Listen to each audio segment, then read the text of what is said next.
The air is unfit to breathe, and our food is unfit to eat. We sit watching our TVs while some local newscaster tells us that today we had 15 homicides and 63 violent crimes, as if that's the way it's supposed to be. We know things are bad, worse than bad.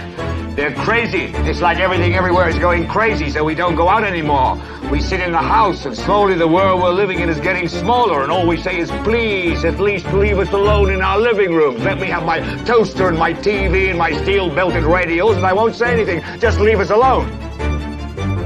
Well, I'm not going to leave you alone. I want you to get mad.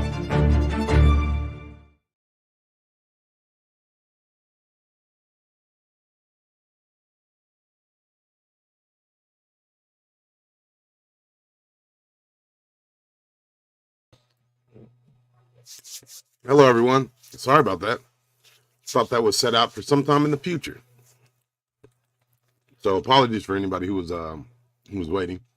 Welcome. That looks crazy. Welcome to the BDRP Late Show. I'm your host, DDoS. I'm glad that you could all join us. I wanted to, Lori Murdy, this is one that you were talking about.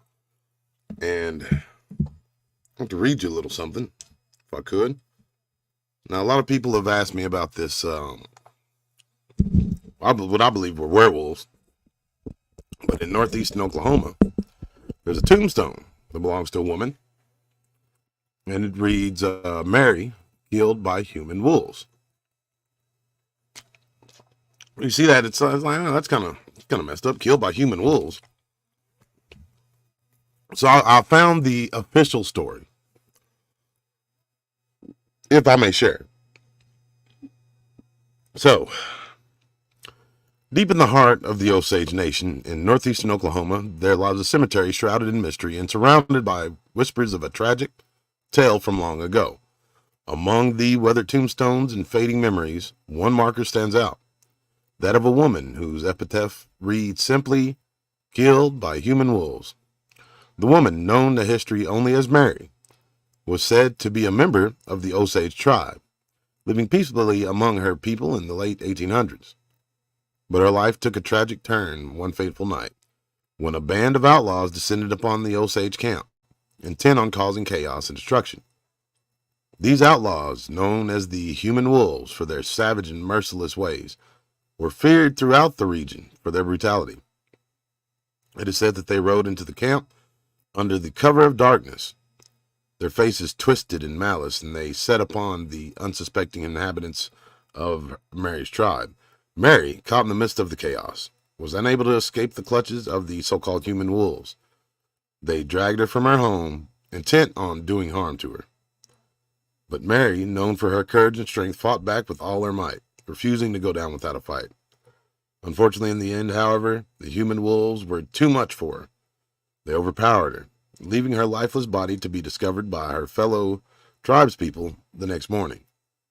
The sight of her mutilated corpse sent shockwaves through the Osage Nation, and the memory of that night has lingered ever since. To this day, the story of Mary and the human wolves sits as a reminder of all of our darkness that lies within. And blah blah blah blah. So what I read you is the official nonsense that they give, right? Now, if I may, I'm gonna recount to you what I was told about it as a young man, as a child. Folks, this lady named Mary was no more an Indian than I am an ostrich. Or I guess you folks call it Native American.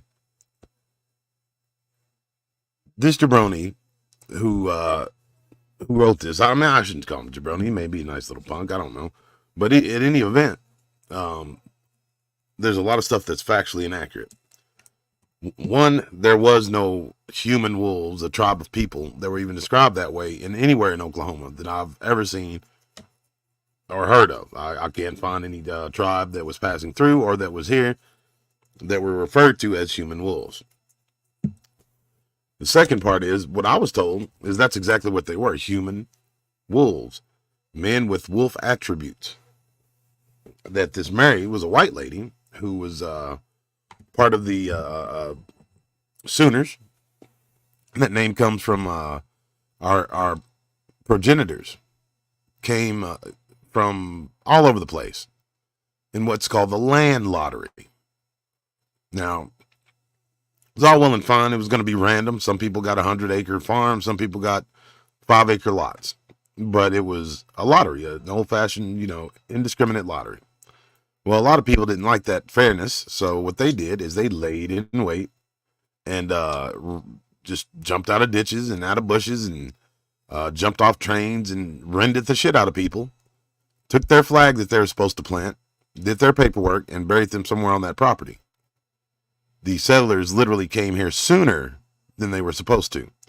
And that was a slur, a really bad slur back in the day, because, to be a Sooner is to be, I guess, a scumbag, son of a bitch, because you'd rather go to a place sooner, even though you're getting land for free. You'd rather go sooner and wait in a ditch and murk somebody than, actually have an impartial lottery.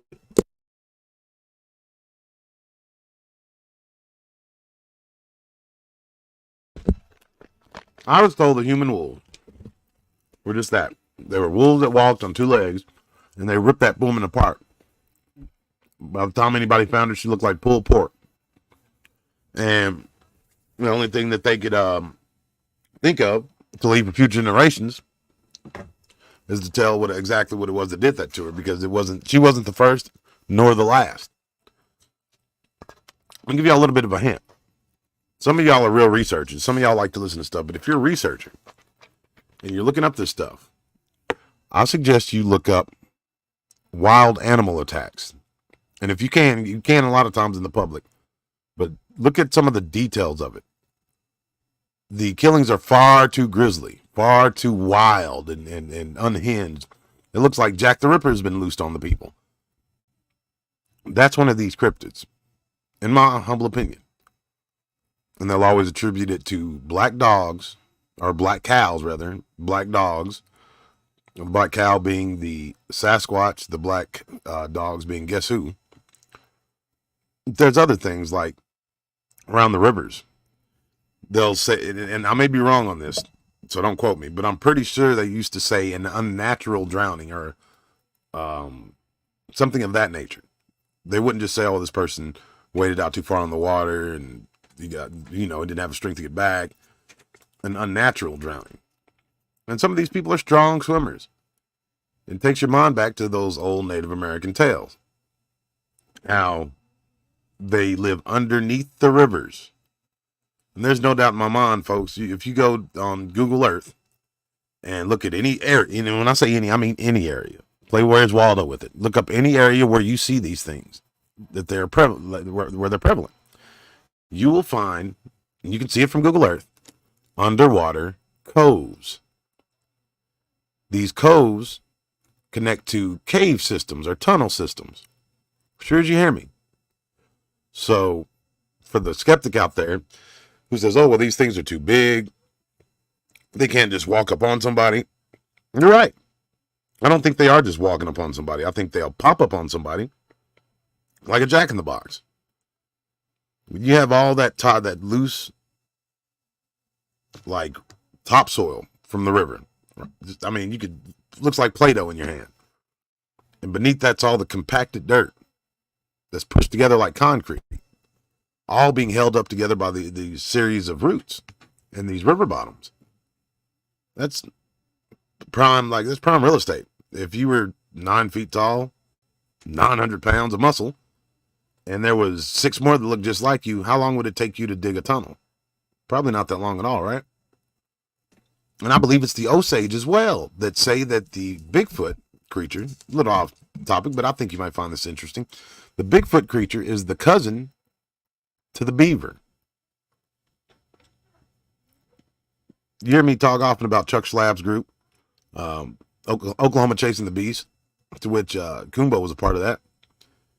But we did our little collaboration between our 2 teams and went in there. And I'll never forget that, there was 2 groups. It was myself and another gentleman, and then everybody else. So Chuck calls me over to his area where there were like 6 of them, because they have this adolescent, this little juvenile, pinned inside this nest that's pushed up against the wall the inner wall of a floodplain. They're actually in the floodplain itself, which sits lower than level ground. This thing, I mean, it looked like a beaver's dam in a dried up lake, straight up. And they had, Chuck's lab in his group, he had a lot of people that had great equipment. They had FLIR. You could see in the FLIR, it looked like a little 2-3-year-old kid inside of that nest. His little heart just a beating.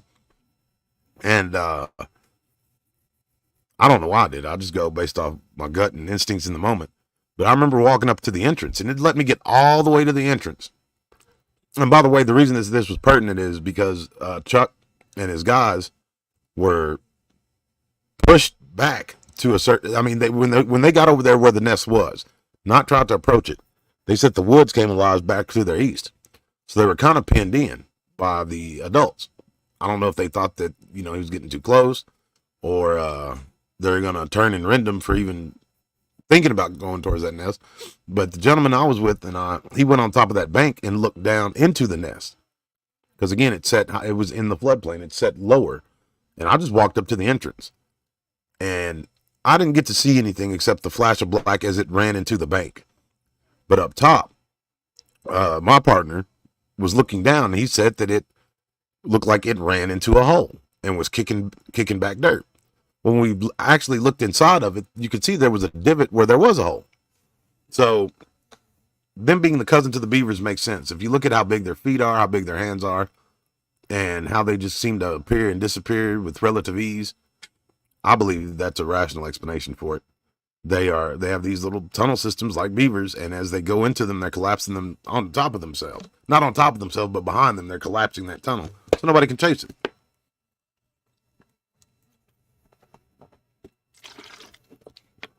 Because this thing, it looked like it just disappeared into the bank.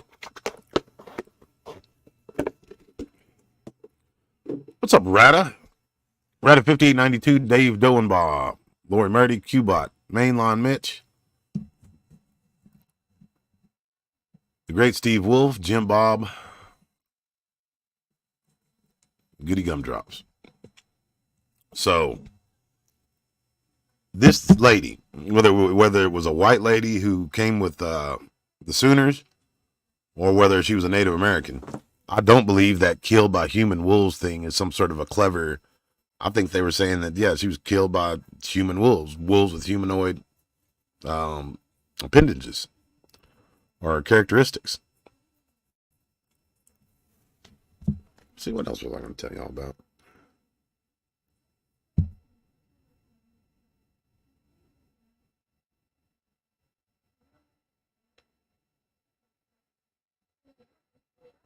Oh, I guess that's it.